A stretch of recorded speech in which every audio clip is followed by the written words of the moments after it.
This seems to be a disease of diet, of a high-fat diet. If I were a woman with breast and I wanted to decrease my chances of getting breast cancer, I would get the fat out of my diet. And that includes excessive amounts of vegetable oil. You need a little bit of vegetable oil, but you don't want to slather 2 cups of corn oil over your spaghetti for any reason.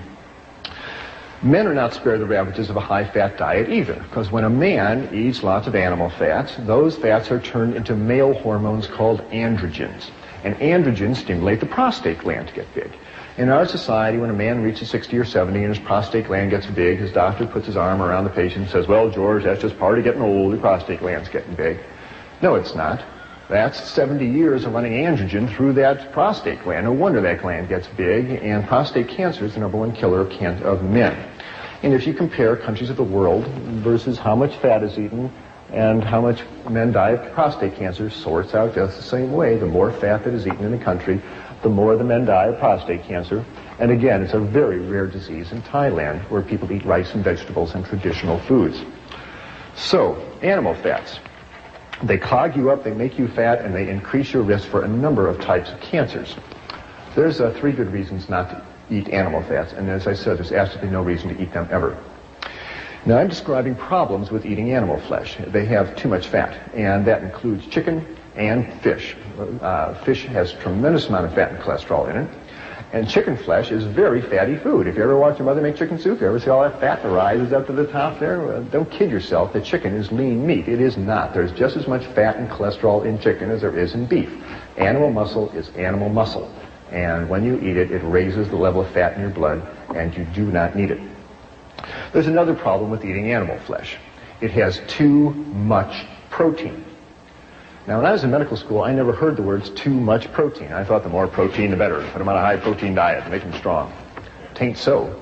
You better believe there's such a thing called too much protein, and most North Americans suffer from it. First of all, what is protein? Protein is the building block material that you use to make the hard structures of your body. Your fingernails are made of protein, your hair is made of protein, your bones are made of protein. It's the brick of our bodies, a solid substance. Now, you don't need very much protein during the day. You only need about 30 grams of protein a day. That's the weight of 10 pennies, okay? Imagine 10 pennies in your hand, that's how much protein you need. But look how much protein the typical North American consumes. On a typical North American eating day, a typical American who has bacon and eggs for breakfast and a glass of milk, who has a cheeseburger and milkshake lunch, and has a beefsteak dinner with a glass of milk and some ice cream for dessert, is clipping along at 150 grams of protein. That is a 5-day supply of protein. That is too much protein.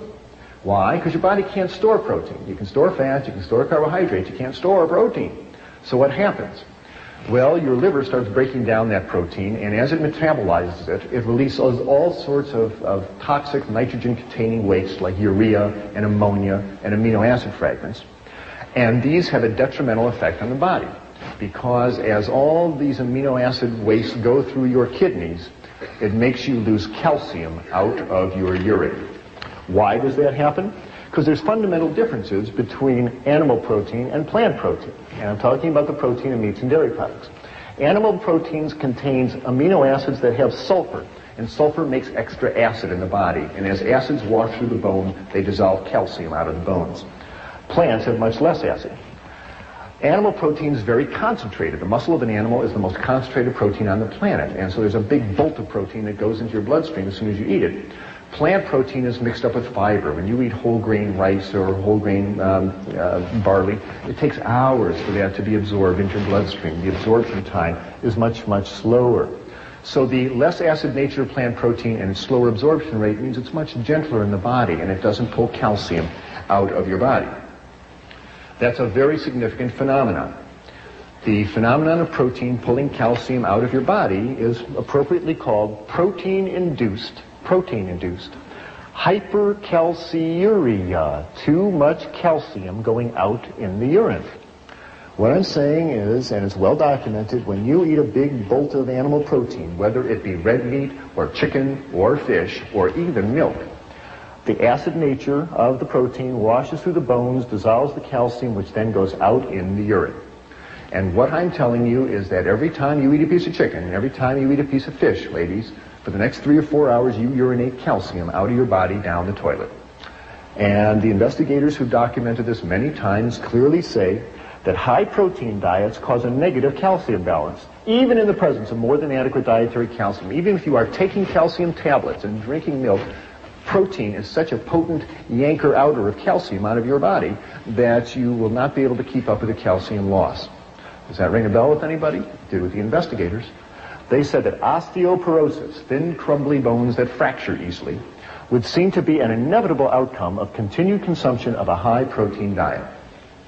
In our society, we are told that the cause of osteoporosis is not chewing up enough calcium tablets or not drinking enough cow's milk.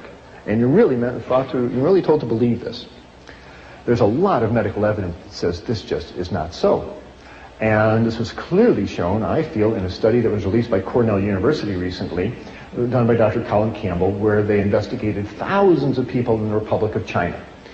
And they found that in this country, essentially osteoporosis is unheard of. They don't get osteoporosis. And women make it into their 80s, having nursed 5 children, and they have nice, strong bones. And yet here is a country that consumes essentially no dairy products. The milk isn't available, the cows aren't available, the refrigeration isn't available. They get all their calcium out of grains and greens and fruits and vegetables, and they don't get osteoporosis because they are eating grains and vegetables, and it doesn't make them urinate out their calcium. But it's been clearly shown as the Chinese folks move to the cities, get more affluent, and start eating more meat in their diet, they start losing calcium, and then the osteoporosis appears. It's really becoming apparent that osteoporosis seems to be not so much a disease of calcium deficiency, it's a disease of protein excess. You see osteoporosis in the countries that consume the most protein. In the United States, in Scandinavia, in Europe, and in Australia. That's where you see osteoporosis. You don't see it in China, you don't see it in rural South America, you don't see it in rural Asia, where people are eating grains and vegetables. And I'll tell you, dairy products are no protection against osteoporosis because the Americans and the Canadians and the Scandinavians are the people who drink more milk and eat more cheese than anybody else on planet Earth, and they have the worst osteoporosis on the planet. And if dairy products protected you from osteoporosis, you wouldn't see it in North America, and you see just the opposite. Because there's so much protein in dairy products that it actually puts you in negative calcium balance, makes you urinate out your calcium, and Dr. Recker's study clearly showed this. They gave women 3 8-ounce glasses of milk a day for a year, and they were still in negative calcium balance because there's so much protein in milk. Don't rely on dairy products for your calcium. Get it out of grains and greens and fruits and vegetables, but most important, hold on to your calcium by getting all that chicken and fish flesh out of your kidneys and out of your body and out of your bones. There's been studies comparing the bone density of vegetarian women versus meat-eating women, and clearly the vegetarian ladies hold on to their calcium better than the meat-eating women because they're not eating all that protein. The third problem with the North American diet, outside of having too much fat and too much protein, is that it has very little fiber in it. Plant fiber are the starches and sugars in plant foods that are not absorbed out of the intestine into the bloodstream. They stay in the intestine. They pass through the intestine. These plant fibers draw water into the intestine. They make for a nice soft fecal material, makes for nice normal bowel function. And very importantly, when meat is eaten, and the meat gets down to the colon, the large intestine, the bacteria in the large intestine break down the meat proteins and the bile acids that the liver secretes to digest them, breaks these substances down into cancer-causing substances, into carcinogens called benzopyrene and nitrosamine. And you smear these cancer-causing substances on the inside of your colon for 50 years, 60 years. What do you think is going to set off in there? President Reagan found out the hard way, as 60,000 North Americans do every year.